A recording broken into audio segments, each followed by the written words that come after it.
Alright, let's talk about 2026, which is coming up here in a couple of days.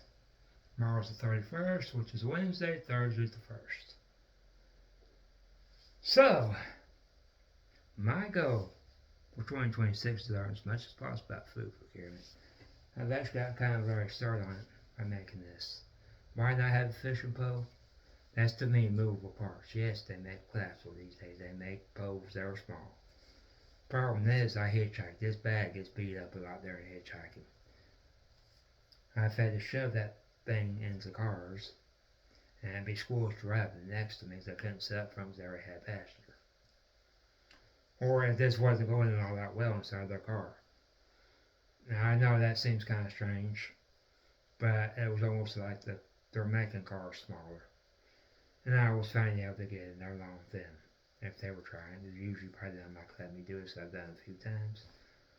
Or they just have stuff in the back seat.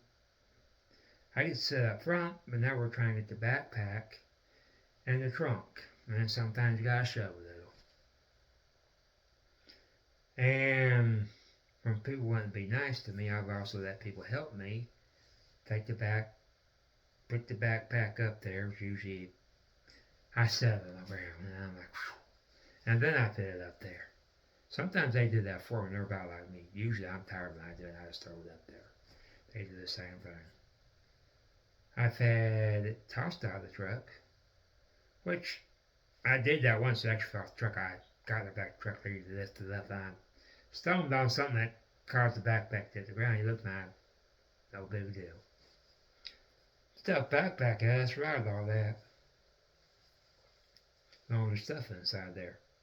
So that's really the reason why I don't keep a regular fishing pole in there. I don't want to break inside my backpack while we're struggling. There are those times. Plus, I had a guy actually, maybe it's what he thought because he's seen backpacks like this, and usually over the head you will see another place to tie something off to, and I took that off so I wasn't constantly doing that.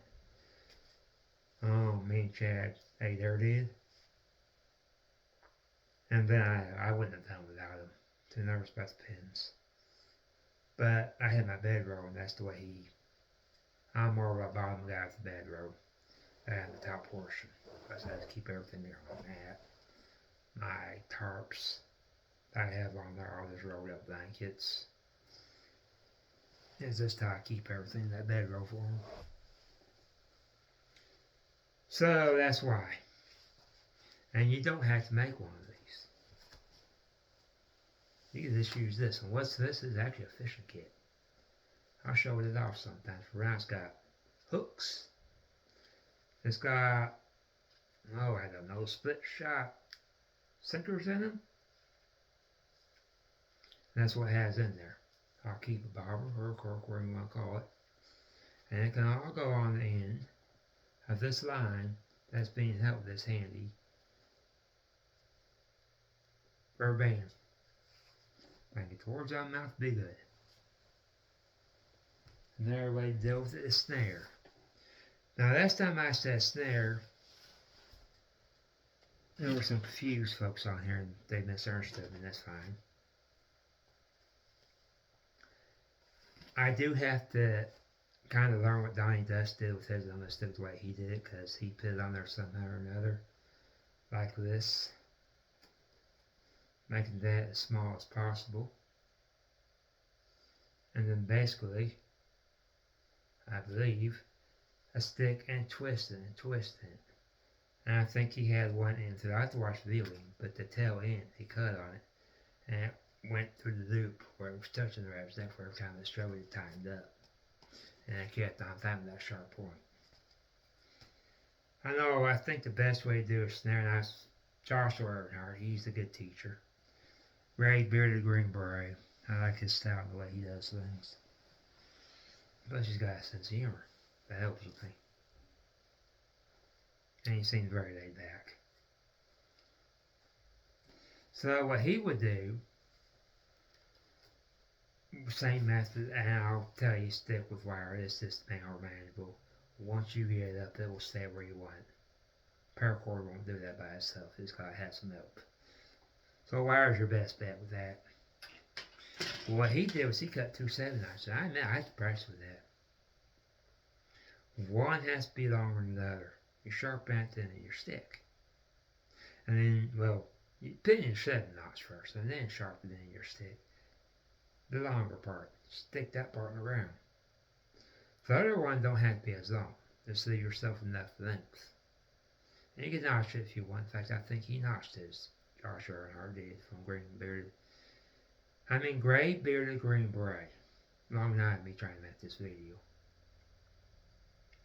And that's the part you're going to tie your snare onto, along with the paracord coming from a willow or a branch that will lean down there. And I've seen people not have those kind of trees in their area.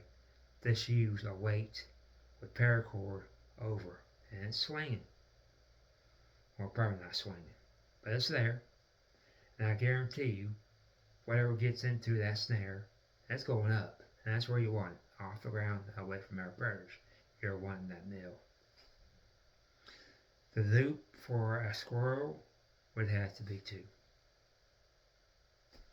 For the loop size. 2 for the loop size. 3 at most. I know for a rabbit, I've done my research over this 30 years, I've never done loop has to be the size of your palm. Anything bigger might be the size of your palm, but it also might be the size of your hand. And that's where you're probably going to have to go thicker.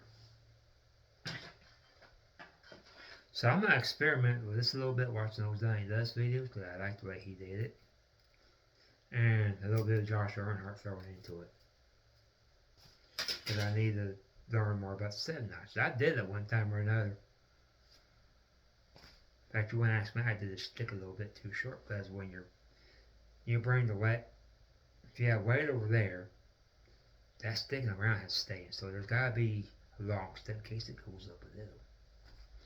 But I didn't have that issue. So that's something. Another thing. A firearm maybe. I ain't talking about nothing major. You have to understand, I live the life of a hobo. So I'm not talking about some, I'm gonna blow your head off type of gun. I don't need that in my backpack. But I wouldn't mind having really a BB gun.